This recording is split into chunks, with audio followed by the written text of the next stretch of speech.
안녕하세요. 다산에듀의 이창선 교수입니다. 이번 시간에는 전자유도 법칙에 대해서 알아보도록 하겠습니다. 자, 다섯 번째.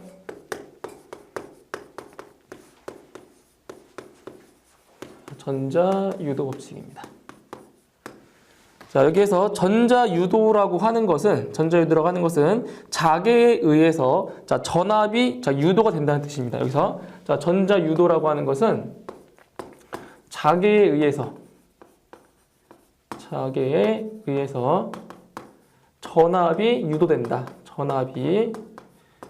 유도된다라는 것이 바로 전자유도인데, 우리가 앞 시간에서는 뭐를 배웠었냐면 전압을 인가하면 전류가 발생하고 그 전류에 의해서 자속이 발생했었죠. 그죠? 그거랑 반대로 자계에 의해서, 즉 자속의 변화에 의해서 뭐가 유도된다? 전압이 발생한다는 거죠. 자, 다시 앞 시간에서는 전개에 의해서 자계를 발생했지만, 이번 시간에 배우실 내용은 반대로 자계에 의해서 뭐를 발생시킨다? 바로 전개를 발생시킨다라는 거죠. 그때 이 자계라고 하는 것은 여기서 얘기하는 것은 자속의 변화. 자속의 변화에 의해서 자속을 변화시키면 그 자속의 변화에 의해서 뭐가 발생하냐면 바로 기전력. 유도 기전력이 발생을 한다라는 거죠. 유도 기전력이 발생을 한다. 그게 바로 전자유도 법칙이라는 겁니다. 자, 그때 유도 기전력에 여기서 보시면 유도 기전력의 방향과 크기를 결정해 주는 법칙들이 있는데, 보시면 유도 기전력의 방향을 결정해 주는 것과 유도 기전력의 크기를 결정해 주는 법칙이 있습니다. 그 법칙을 암기를 해 두셔야 돼요. 유도 기전력의 방향을 결정해 주는 것은 바로 렌츠의 법칙입니다. 렌츠의 법칙이라는 것, 유도 기전력의 방향이다라는 것. 그 다음에 유도 기전력의 크기를 결정해 주는 것은 패러데이의 법칙입니다. 패러데이의 법칙이라는 것.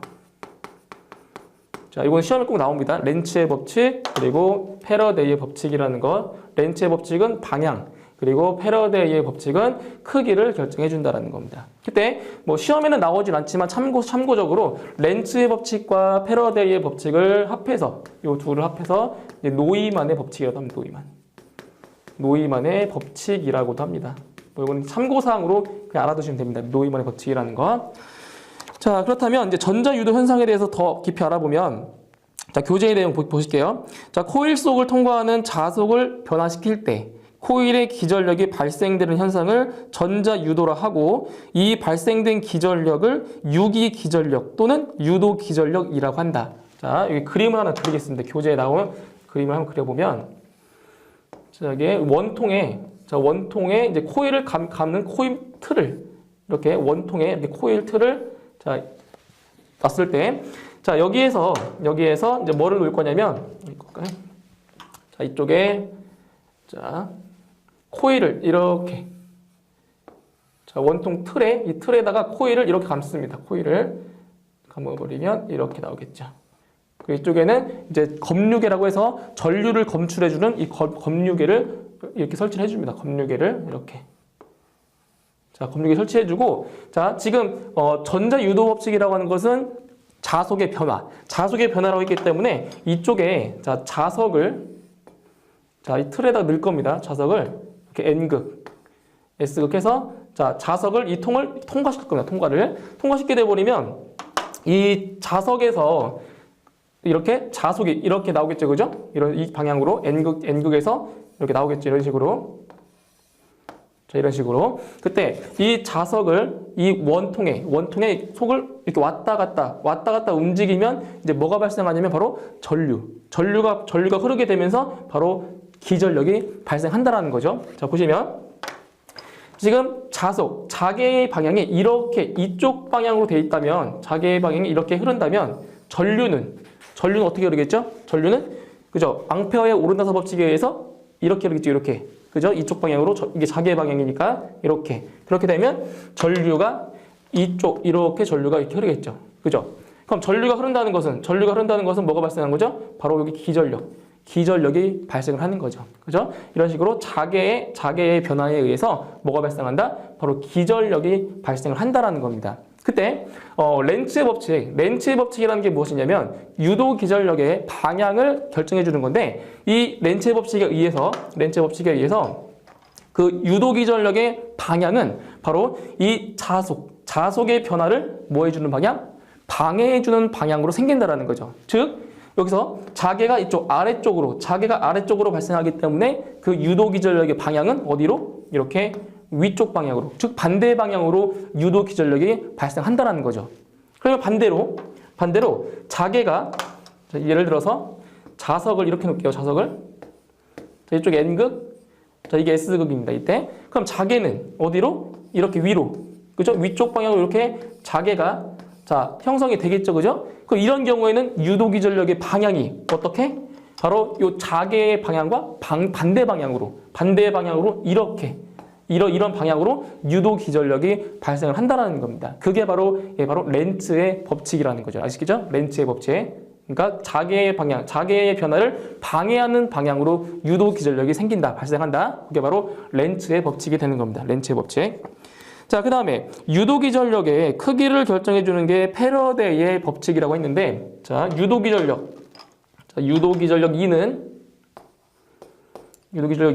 자, 보시면 유도 기전력의 크기는 코일을 지나는 자속의 매초 변화량과 코일의 권수에 비례한다라고 했습니다. 그래서 유도 기전력 2라고 하는 것은 뭐냐면 코일 권수에다가 바로 이제 시간에 대한 자속의 변화 d파이 dt, 이게 바로 유도 기전력의 크기가 된다는 거죠. 그러니까 코일의 권수에 비례하고 그리고 매 초당, 그러니까 초당 자속의 변화량에 뭐한다? 비례한다라는 거죠. 그때 유도 기전력 2는 얼마? n 곱하기 d파이 dt가 되는 겁니다. 즉 다시 쓰면 권수 곱하기 여기서 dt는 시간의 변화이기 때문에 얼마?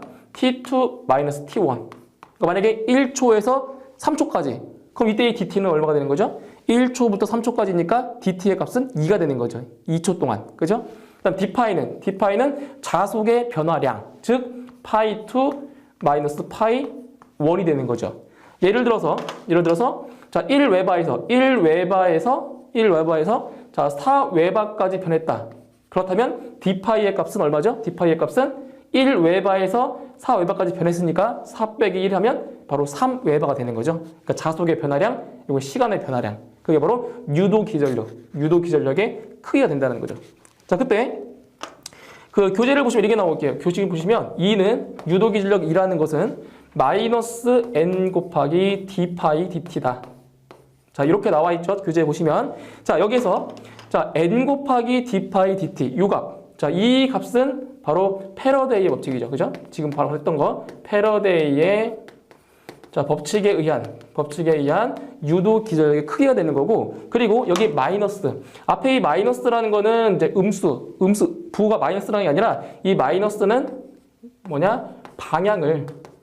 자, 렌츠의 법칙에서 배웠던 거 있죠? 자, 반대 방향. 전기가 흐르는 방향의 반대 방향으로 유도 기전력이 발생한다. 그때 그 마이너스라는 게 바로 방향을 의미를 해주는 겁니다. 마이너스 값이란 아니냐?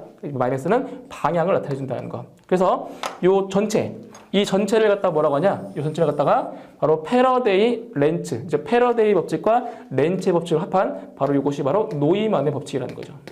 노이만의 법칙이다. 그죠? 그래서 앞으로 이제 유도 기전력의 크기를 구할 때는 이 마이너스 값은 무시해버려도 되는 거죠. 마이너스는 방향이기 때문에 크기를 구할 때는 이 마이너스가 큰 의미가 없다라는 겁니다. 크기를 구할 때는 요거 n 곱하기 d파이 dt 요걸로 구해주시면 되죠. 크기 구하실 때. 자, 그 다음에 이제 두 번째로 움직이는 도체에 의한 유도 기전력의 크기와 방향입니다. 자, 움직이는 도체. 자, 이쪽에.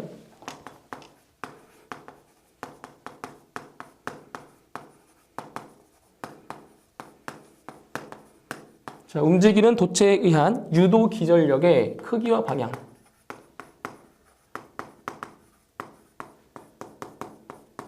자, 크기와 방향이다라는 거. 자, 그때 자, 유도 기전력의 방향을 먼저 알아보겠습니다. 방향 먼저. 자, 이쪽에 자석이 N극, S극으로 할게요. S극 놓고 자, 이쪽에 자, 여기를 N극 놓을게요. N극으로. 자, N극, S극. 자, 이렇게 돼버리면 여기에 이렇게 자개가 이렇게 그죠? N극에서 S 방향 쪽으로 이렇게 자개가 그죠? 방향이 이렇게 되겠죠? 자개 방향이. 자, 그리고 이 자석 밀도로 쏠게요. 그 다음에 이 자석 사이에다가 뭐를 놓냐면 여기에 이렇게 도체를 이렇게 놓습니다. 자, 도체를 놓게 돼버리면 자, 이렇게 해볼게요. 지금 여기에서는 전기에서는 이제 뭐냐면 전기에서는 이렇게 전류가 흐르면은 힘을 받아가지고 도체가 힘을 받아서 자, 회전을 하는 건데 여기서 말하는 것은 자개가 발생을 하면 그 자개에 의해서 이 도체가 뭐한다? 움직인다라는 거죠. 이런 식으로. 자, 만약에 이쪽에 위로 올라가고 자, 이쪽에 아래로 자, 내려온다라고 했을 때 자, 그러니까 이렇게 도는 거죠. 왼쪽 방향으로 이렇게 왼쪽으로 돌게 되겠죠. 여기는 이쪽은 올라가고 이쪽이 내려온다. 그러니까 여기 이 부분이 위로 올라가고 이 부분이 밑으로 내려온다라고 하면 시계 반대 방향으로 이제 회전하겠죠. 그죠? 그러니까 회전을 하게 되는 거죠. 이게 회전을. 자, 보시면 여기서 유도기 전력의 자, 방향을 결정해 주는 게 뭐냐면 바로 플레밍의 오른손 법칙이라는 거죠. 오른손. 자, 앞 시간에서는 플레밍의 왼손 법칙을 했었죠. 그죠? 왼손 법칙. 자, 왼손 법칙. 플레밍의 왼손 법칙 같은 경우는 자, 보실게요. 플레밍의 왼손 법칙은 바로 전동기. 자, 전동기의 원리랑 같다라고 했죠. 그죠? 그런데 플레밍의 오른손 법칙 같은 경우는 이제 뭐랑 같냐면 바로 발전기. 자, 발전기 원리가 되는 거죠. 발전기의 원리. 자, 플레밍의 오른손 법칙. 자, 손을 이렇게, 그죠? 오른손을 피셔가지고, 또 직각을 만드는 거죠. 검지, 중지 이렇게 만들어가지고, 자, 어떻게 된 거냐면, 이렇게 되는 거죠. 이렇게. 자, 보시면, 그림이. 잠시만요. 어떻게 그릴까요? 그림을. 자, 이렇게 놓을게요. 여기 직각, 여기도 직각, 여기 직각. 이렇게 되는 거예요. 그러니까, 여기가 엄지. 자, 엄지. 이쪽이 이렇게 검지. 그리고 이쪽이 이제 중지. 그러니까 다 직각을 이루게끔 이렇게 손가락을 피시는 거예요. 그때 이 엄지가 의미하는 게 바로 힘의 방향. 자, 운동 방향이죠. 힘의 방향. 힘의 방향. 자, 그다음에 검지가 의미하는 것은 바로 자개의 방향. 그죠? 자개의 방향. 자, 그리고 중지가 의미하는 게 바로 전류의 방향. 즉 유도기 전력의 방향이 되는 거죠. 유도기 전력 또는 전류의 방향이다라는 거. 전류의 방향이다.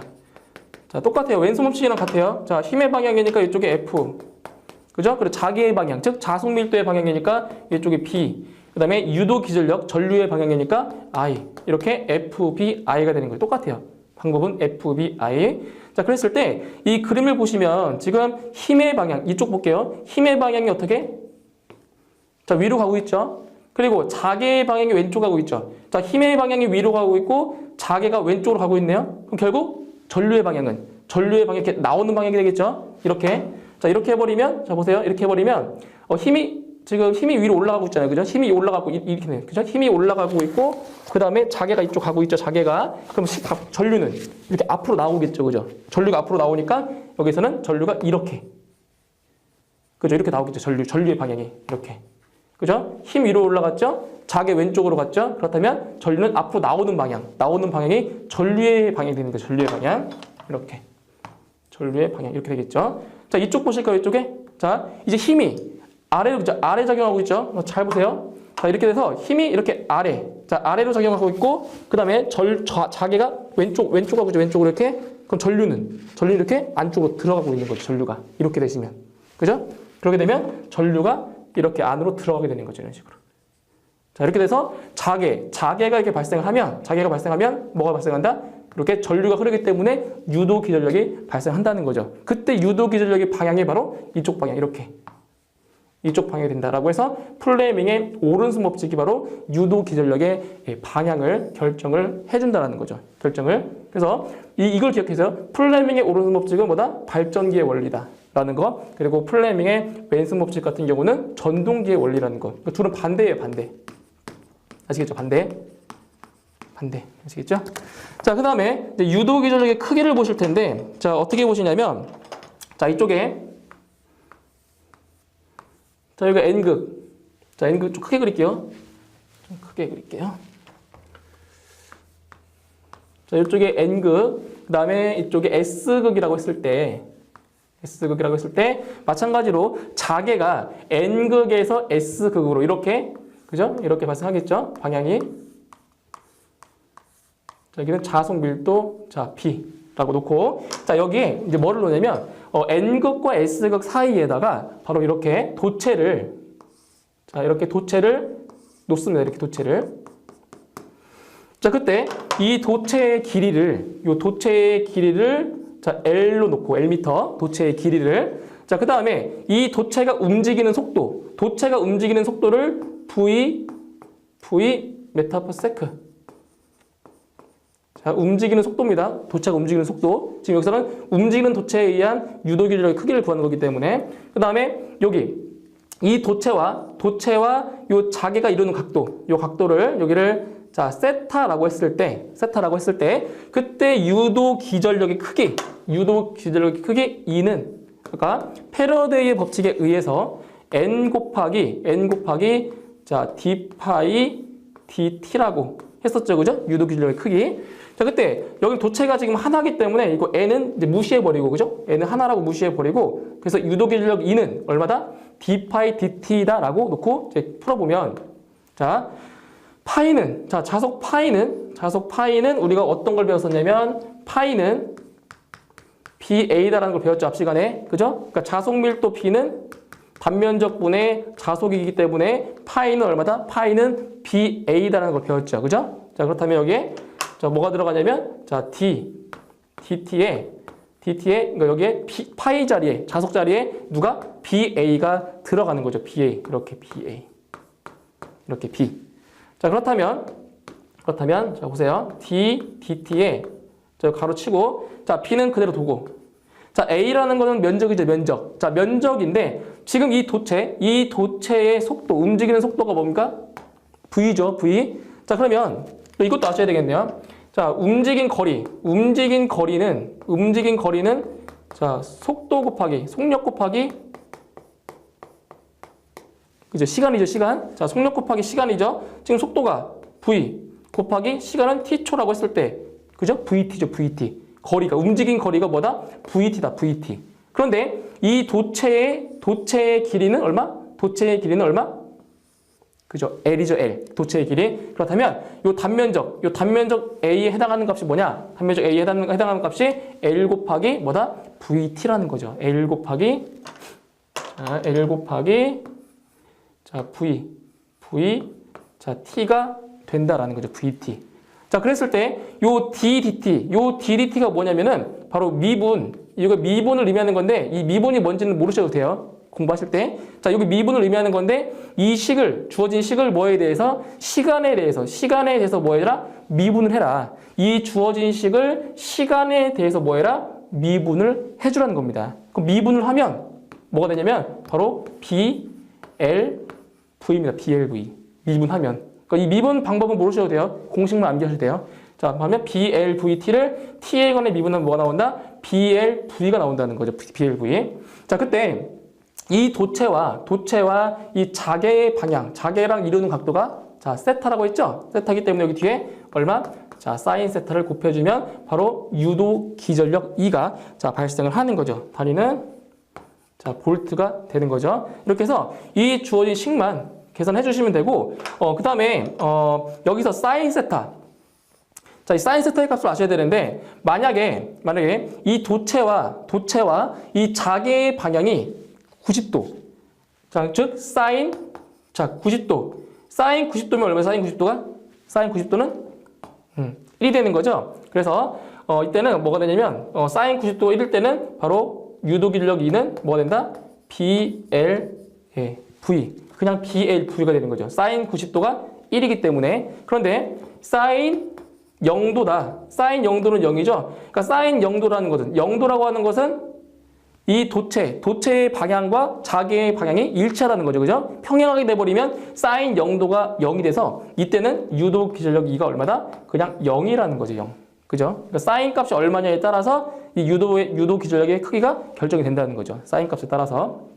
자, 이게 바로 유도 기절력의 크기입니다. 유도 기절력 크기. 자, 내용은 여기까지 아시면 될 것 같고, 출제 예상 문제를 보시면, 1번에, 자, 코일을 지나가는 자속이 변화하면 코일에 기절력이 발생한다. 이때 유기되는 기절력의 방향을 결정하는 법칙은, 그죠? 유도 기절력의 방향을 결정하는 거니까 답은 1번에 렌츠의 법칙이 되겠죠. 렌츠의 법칙. 다음 2번.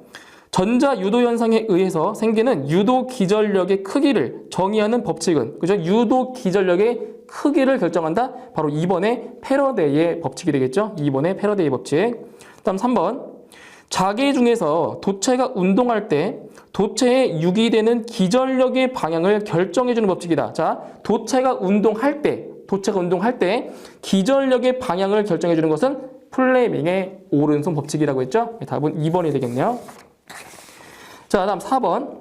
자, 1회 감은 코일에 지나가는 자속이 100분의 1초 동안 0.3웨바에서 0.5웨바로 증가하였다면 유도되는 기절력은 몇 볼트가 되겠는가? 자, 4번 문제는 간단한 계산 문제입니다. 간단한 계산 문제. 자, 유도 기절력 2는 자, 마이너스 n 곱하기 자, d 파이 dt라고 했죠. 그때 여기서 이 마이너스는 큰 의미가 있다 없다? 의미가 없습니다. 크기를 지금 구하는 거기 때문에 절대값 취하면. 자, 그럼 여기서 보시면 어차피 코일. 자, 코일에 지금 감은 1회 감았다고 했으니까 n은 자, 1이라는 거고, 감은 횟수가. 그 다음에 자속은, 자, 자속의 변화량 0.3웨바에서 0.5웨바까지. 즉, 0.5웨바에서 0.3웨바를 빼주면 되는 거죠. 변화량이니까 0.2만큼 변한 겁니다. 그 다음에 시간은 100분의 1초 동안, 즉 여기에 dt 자리에 100분의 1이 들어가는 거죠. 100분의 1초 동안, 그죠? 동안이니까. 자, 이 값을 자 계산해 주시면 얼마가 나오냐? 바로 20V가 나오죠. 20V. 그죠? 그 답은 3번에 있네요. 자, 다음 5번. 플레밍의 오른손 법칙에서 중지 손가락의 방향은 중지입니다. 중지 가운데 손가락. 자, 플레밍의 오른손 법칙에 의해서 자 이렇게 된다고 했죠. 자, 이렇게 돼 있을 때 다 직각이에요. 이렇게 직각. 자, 이렇게 돼 있을 때 엄지, 검지, 중지다. 엄지, 검지, 중지. 즉 F, B, I죠. 그죠? F, B, I. 즉 중지가 의미하는 것은 뭐다? 바로 유도 기절력의 방향. 그죠? 유도 기절력의 방향 또는 전류의 방향. 그 답은 몇 번? 3번의 유기 기절력의 방향이다라는 거죠. 자, 다음 6번. 패러데이 법칙에 대한 설명으로 가장 적합한 것은, 자, 보기를 쭉 보시면 4번에 전자 유도에 의해 회로에 발생하는 기절력은 자속 쇠교수의 시간에 대한 감쇄율에 비례한다라는 거죠. 즉 유도 기절력, 그죠? 유도 기절력은 바로 n 곱하기 자 d 파이 자 dt라고 했죠, 그죠? 그러니까 보기 4번에서 얘기해 주는 게 뭐냐면 d 파이 dt 시간의 변화에 따른 뭐다? 자속의 변화율이다라는 거. 그래서 답은 4번에 해당이 되겠네요. 4번. 자, 그럼 7번. 자, 자속 밀도가 1웨바/제곱미터인 평등 자개 중에서 길이 50cm의 직선 도체가 자개의 수직 방향으로 속도 1m/s로 운동할 때의 최대 유기 기절력은 얼마냐라고 물어봤죠. 자, 보시면 자, 문제에 나온 값들을 또 적어볼게요. 자속 밀도 B는 1이고 그 다음에 길이가 50cm, 길이 L은 50cm니까 미터로 환산하면 0.5m가 되겠죠, 그죠? 0.5m. 그 다음에 직선 도체가 자개의 수직 방향. 자, 도체랑 자개가 뭐보다 수직 방향이라고 하는 것은 세타가 몇 도다? 세타가 90도다. 즉 세타가 90도라는 얘기는 바로 세타, 즉 사인 90도가 얼마다? 사인 90도가 1이라는 거죠, 그죠? 사인 90도가 1이다. 그 다음에 속도는 1m/s. 속도 V는 자 1m/s. 속도 V가 그때의 최대 유기 기절력이 얼마냐? 유도 기절력 2는 자 BLV 사인 자 세타였죠, 그죠? 공식이. 자 대입을 해보시면 자속 밀도가 1이고 1 곱하기 자 L은 도체의 길이죠. 도체의 길이 0.5m 곱하기 V는 속도. 도체가 움직이는 속도 1 곱하기 자 사인 몇 도? 사인 90도. 얼마? 1. 계산하시면 그냥 0.5가 나오는 거죠. 답은 0.5V가 되는 거네요. 답은 2번에 있죠. 자 다음 8번. 10초 사이에 권선수 10회의 코일의 자속이 10웨바에서 20웨바로 변화하였다면 이때 코일에 유기되는 기전력은 몇 볼트인가? 자, 아까 풀었던 문제랑 거의 똑같은 거죠. 그죠? 자, 유도 기전력의 크기 E는 얼마다? 자, N 곱하기 D 파이 자, DT다라는 거죠. 자, 문제에서 코일을 10회. 자, 10회 감았으니까 N 값에는 자, 10이 들어가고 그다음에 자속이 10웨바에서 20웨바로 변했죠. 그죠? 그러니까 20웨바에서 10웨바를 빼는 거죠. 그죠? 10웨바에서 20웨바까지 저기 변했으니까. 그리고 10초 사이에, 그러니까 10초 동안에, 그럼 DT는 10이 되는 거죠. 10초 사이에. 자, 계산을 해주시면 이 값이 얼마냐? 바로 10V가 여기 나오네요. 유도 기전력이. 이렇게 답은 몇 번이죠? 3번에 있죠. 3번에. 자, 이렇게 해서 이번 시간에 출제 예상 문제까지 풀어봤고요. 이번 시간에서 좀 암기를 해두실 내용은 바로 법칙 있죠. 렌츠의 법칙이 뭐냐, 그리고 패러데이 법칙이 무엇인지, 그리고 플레밍의 옳은 법칙이 의미하는 것, 요걸 좀 중점적으로 공부하시면 되고, 계산 문제 자체는 조금 간단하게 지금 풀어보셨지만 이렇게 간단하게 나오기 때문에 계산 문제는 크게 부담을 안 가셔도 됩니다. 아시겠죠? 그래서 법칙에 대해서 깎고 그 암기를 해두시고 다음 단원 넘어가시면 좋겠습니다. 저는 다음 시간에 다시 뵙도록 하겠습니다. 수고하셨습니다.